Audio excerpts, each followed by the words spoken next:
Indian fever. Be a believer with the Cleveland Indians.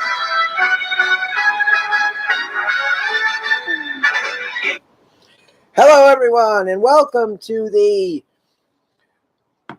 January 29th,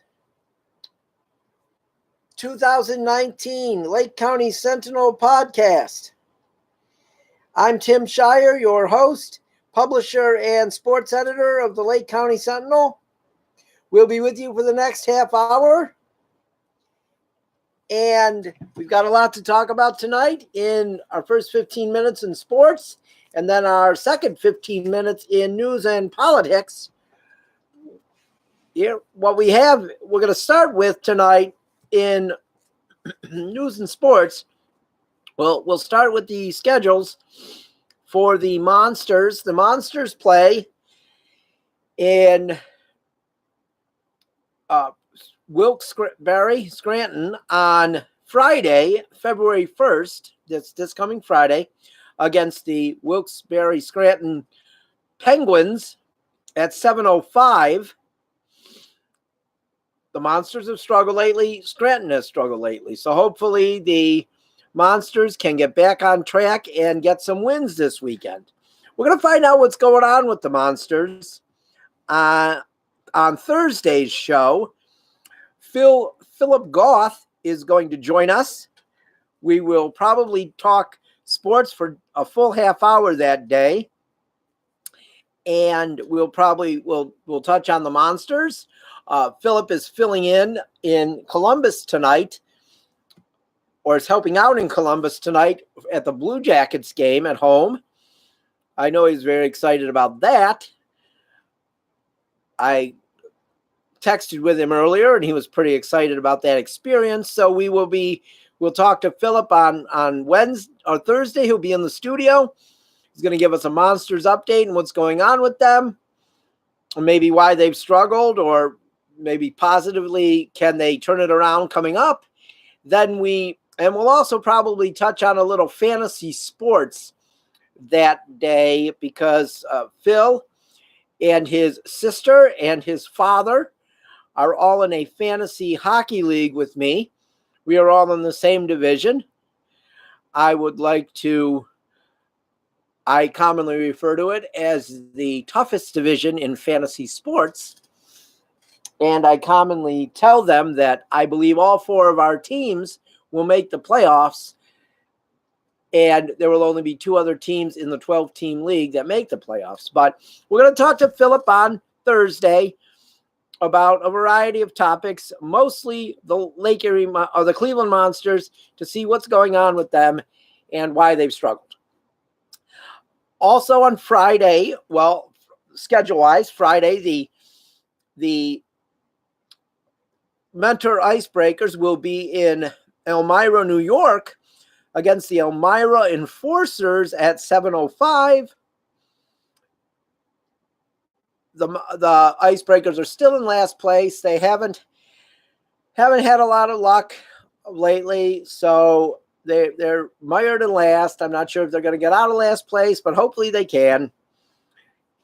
But the team isn't home again until February 9th.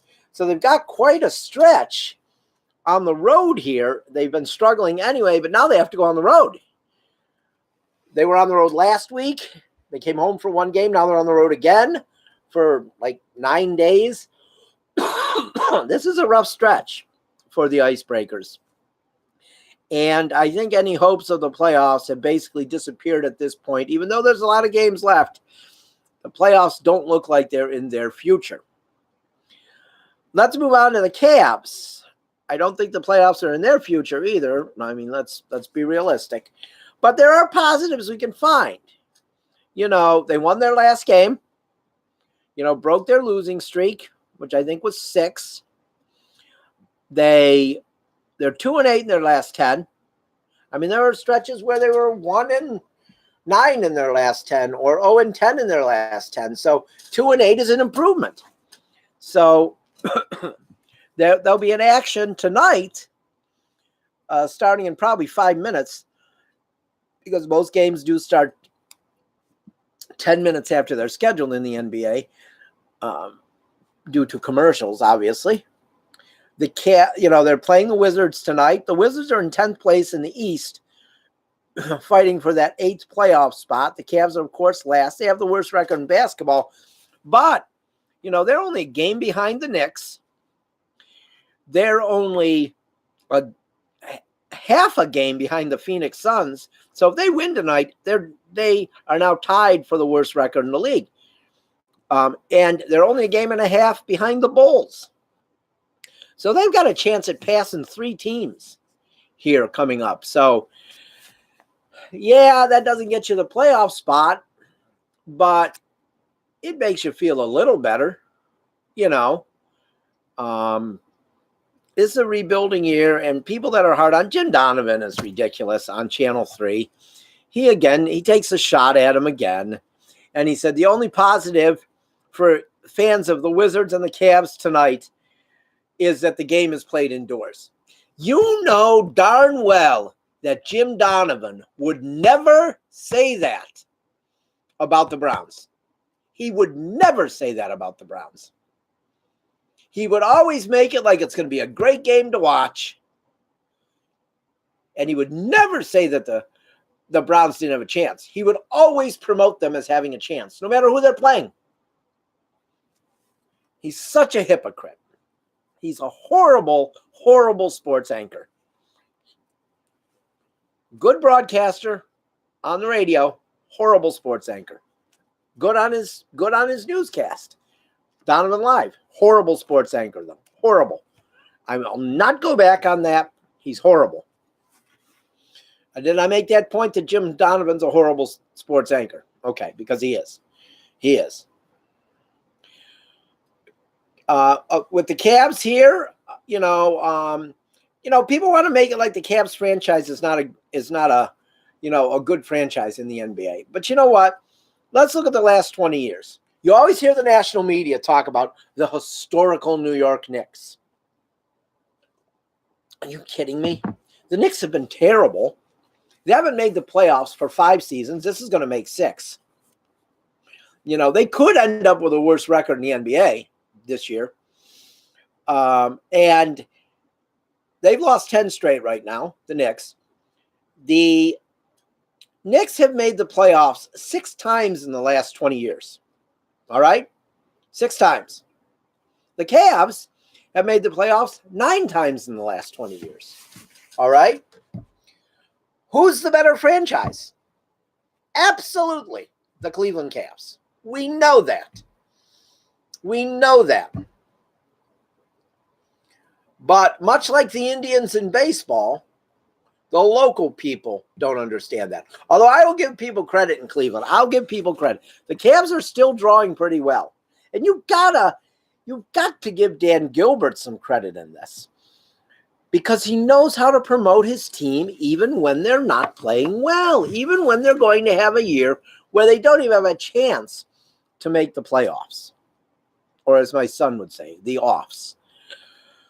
So,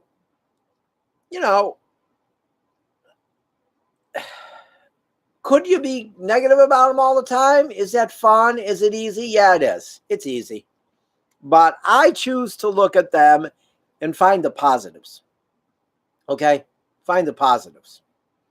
People will say, well, why didn't you find the positives for the Browns? Well, because there were really none. Josh Cribbs and Joe Thomas, team-wise. Okay?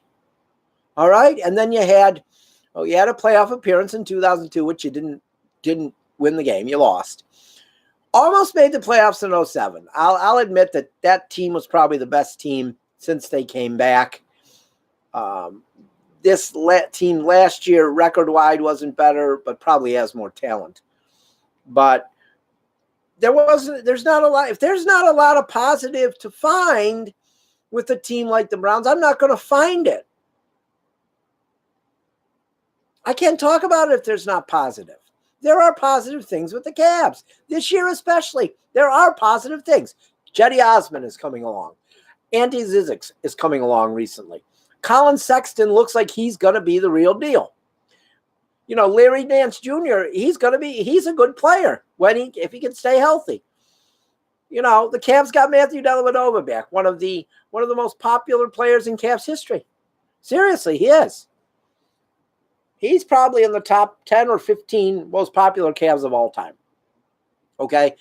So there's a lot of interesting to watch with the Cavs. And, as I'm watching right here, as I have the game on here in the studio and I see Zizic, he shoots, he misses, he gets the rebound, and then he makes the shot. He's a force in the middle right now. He has become a force in the middle. And I know winning and losing games in the NBA doesn't have anything to do with this, but you can look at rankings and stuff, and they give you some idea. They give you some idea. I mean, this is, Yahoo Fantasy Sports. In the last 2 weeks, Ante Zizic, of all players, I'm not talking just centers, I'm talking all players. In the last 2 weeks, Ante Zizic is ranked the 51st best player in the NBA. That's pretty good. All right? That's pretty good. Osman's improved. Sexton's improved. And Larry Nance came back and they looked better. So don't tell me that there's not some positives with the Cavs. The most positive thing tonight is not that they're playing indoors. Jim Donovan, you're just a grouchy guy who can't stand the Cavs or Indians, and you all constantly want to promote the Browns. That's it. That's all. Why don't you just admit that? We'll be better off. Just admit that, and then you won't be hiding it anymore, or you won't be trying to hide it. And maybe the people who think I'm crazy when I talk about this, maybe they'll understand it. Just admit that all you care about is the Browns, and you wish you could talk about them only on the broadcast every night. And let's remember something, people. Jim Donovan is not a Clevelander. Jim Donovan is from Boston, okay? He's from Boston. So he's not invested in the Cavs or Indians. And the only reason he's invested in the Browns is because he works for them. That's the only reason. So don't give me this Jim Donovan. Well, yeah, he's been here a long time. Okay. So he's been lucky enough to stay here for a long time. He's not a Clevelander, okay? He's not a Clevelander. You'll argue with me, who is a Clevelander, who's lived here my entire life and rooted for all the teams. But you'll stick up for Jim Donovan, who's not even a Clevelander. He's from Boston, okay? He's not from Cleveland. So don't be acting like Jim Donovan cares about your teams, because he doesn't care. He cares about the Browns more because that's who pays him. All right. If you want to get a hold of us, you can get a hold of us on Twitter at LCSentinel.com or Sports Sentinel.com on Sports Sentinel on Twitter.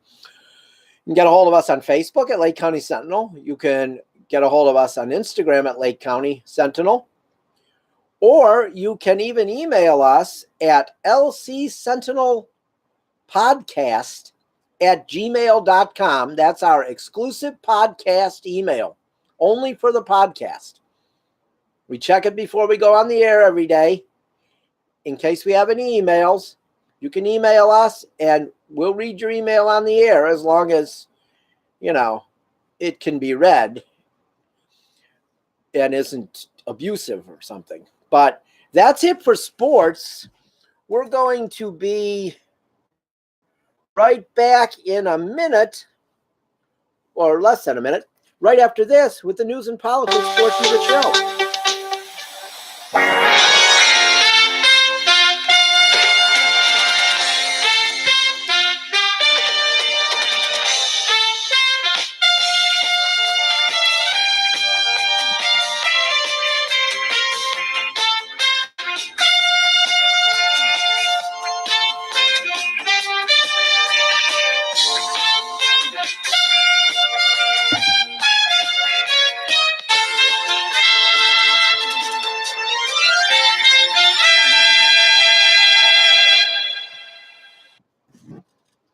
Welcome back to the Lake County Sentinel podcast for the second 15 minutes.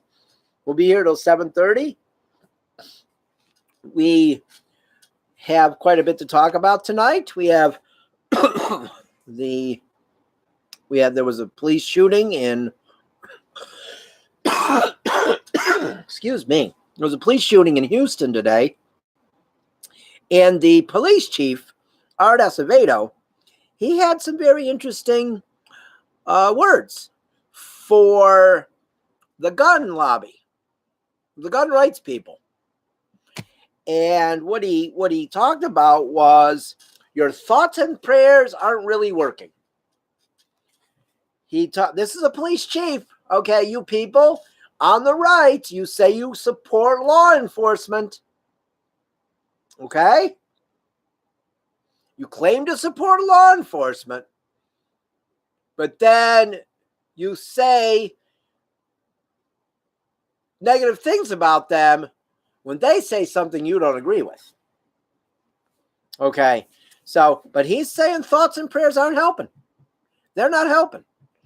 He says legislative action with background checks and things like that are the only way to stop these types of things from happening. And, you know, I agree with him. This is the stance I've had for a long time. I'm really not saying, I'm not saying take any, law-abiding citizens' guns away, people that like to hunt. No, because I think hunting and stuff like that is a good, it's a sport. It's a recreation sport. And I love sports, so I'm not going to say that we should take that away from people. I'm not. But, okay, and you're also going to say, oh, they're going to get around the background checks. Well, you know what? Some people will. You're right. Some people are going to get around it no matter what. But you might stop a guy. Who just thinks, well, I'm going to go buy a gun. And then he realizes there's background checks. And so he doesn't do it. He doesn't do it. Or maybe he thinks about it during that time and he doesn't do the act he was going to do. I know you're going to say I'm living in a fantasy world because it goes against your narrative. But, maybe if you think about that for a minute, maybe you realize that, saving some lives is better than saving no lives. Okay? Saving some lives is better than saving no lives. And it's about time somebody took on the NRA. And I'd like it if more police chiefs who feel this way, I know there's some that don't, but I'd like if more police chiefs felt this way, I wish they'd speak up about it. Because it's ridiculous that everyone thinks that all law enforcement is for gun rights or everybody should have a gun. Obviously they're not.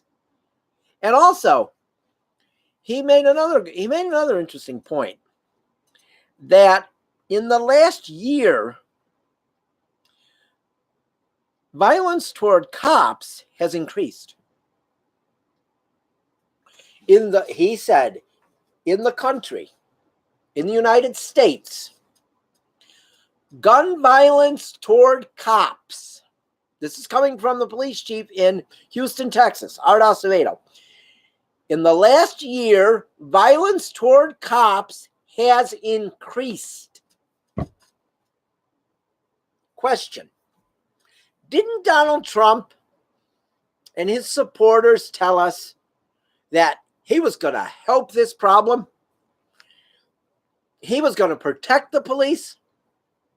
He was going to make sure the police had more resources so this kind of thing didn't happen. Well, just like we thought it would, those of us who have common sense thinking, just like we thought it would, gun violence has increased with Donald Trump as president. Donald Trump supporters tried to push the narrative, and they did. They pushed it successfully, I guess. The narrative that the reason police violence was so bad during Barack Obama's years is because he didn't support the police. Well, that was the typical Trump supporter racist narrative that there's no way the black guy could support the police. Okay? That was their thing. They thought that was easy. There's no way the black guy could support the police. So that they ran with that. And so many people believed it, which is unbelievable to me. But gun violence and violence toward policemen, people, let's listen here. Repeat after me. Listen to this. Gun violence towards police officers has increased with Donald Trump as president. Can't blame the black guy anymore. Okay? Can't. You can't blame him anymore. He's out of office. Your buddy who told us he would stop violence against police officers, he would give them the resources they needed so they wouldn't be in danger, he's failed to protect police officers. Donald Trump has. And you fell for it, hook, line, and sinker. And these numbers come from a police chief, okay? They don't come from just me. They come from a police chief of a major city. All right? Let's move on. Roger Stone, Trump's buddy, who was indicted on Friday on 7 charges. He was in court today. Of course, he pled guilty to all of them because, he's a Trump guy and he's never done anything wrong in his life, just like Trump supporters. But one thing that was very interesting today, when Roger Stone left the court, something must have happened in their courtroom. Roger Stone must have realized, oh, this isn't just a reality show anymore. I'm being charged in federal court. I'm in trouble. Because he was a different guy when he left the court today. He just walked to his car. He didn't stop and talk. He didn't raise his hands up like Richard Nixon. He didn't blame everybody on the left for his problems. No, he just went to his car. Kind of interesting that this guy, who he loved the cameras last week, spouting lie after lie.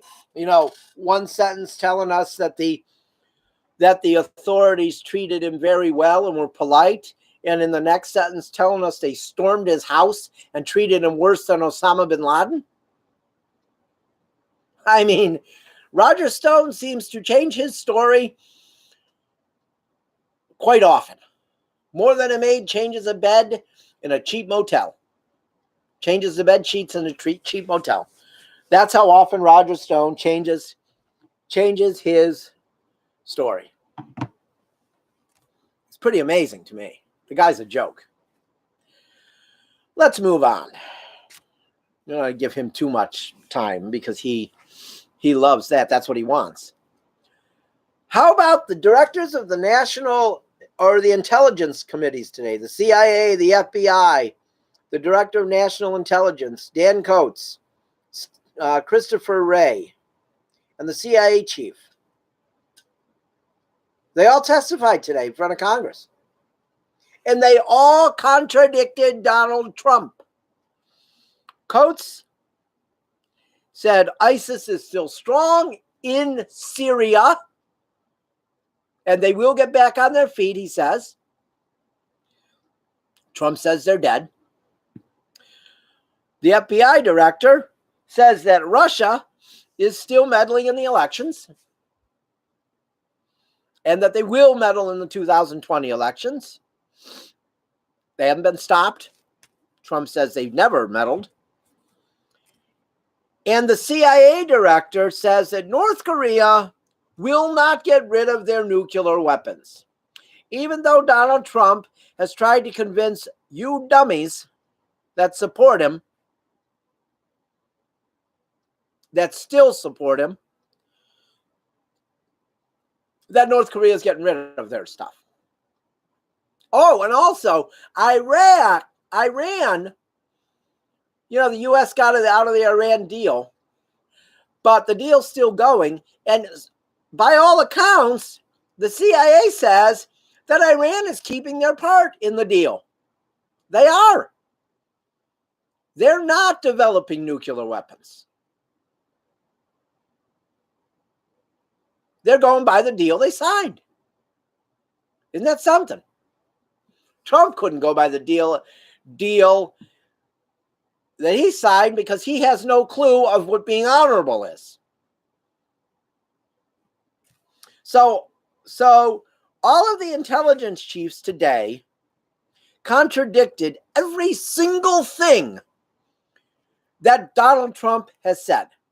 Every single thing. And not one of them today, and they were asked, not one of them today said that a wall was needed at the southern border. Not the director of national intelligence, not the FBI director, and not the CIA director. Not one of them said that a wall was needed at the southern border. But his supporters and him, because they're stubborn, because they can never admit they're wrong, they would rather put our country at risk than admit they're wrong. They'd rather get people killed than admit they're wrong. Trump and his supporters will never admit they're wrong. We're going to finish now with a stock market update, as we do every day. And the stock market finished up today, 51.74 points, to close at 24,579.96. By points, the stock market has gone up 4,667.96 since Donald Trump took office. It went up 3,823.7 at this same point of Barack Obama's presidency. But if you're going to go by percentage, how much has the market increased percentage-wise under Donald Trump? It has gone up 18.99% under Donald Trump. It went up 32.35% at this point of Barack Obama's presidency. So over 13% higher in Barack Obama's presidency at this point, the stock market increased. And you'll say, well, the stock market was really low. And you go, well, yeah, it was. But if he was so bad, it wouldn't have increased, would it? It would have continued to go down. But it increased over 11,000 points and over 100% in his presidency. Okay? But that's going to be all for today. We're finished for today. We'll be back tomorrow at 7 o'clock. And I hope that everybody stays warm. Most of the kids won't have to go to school tomorrow.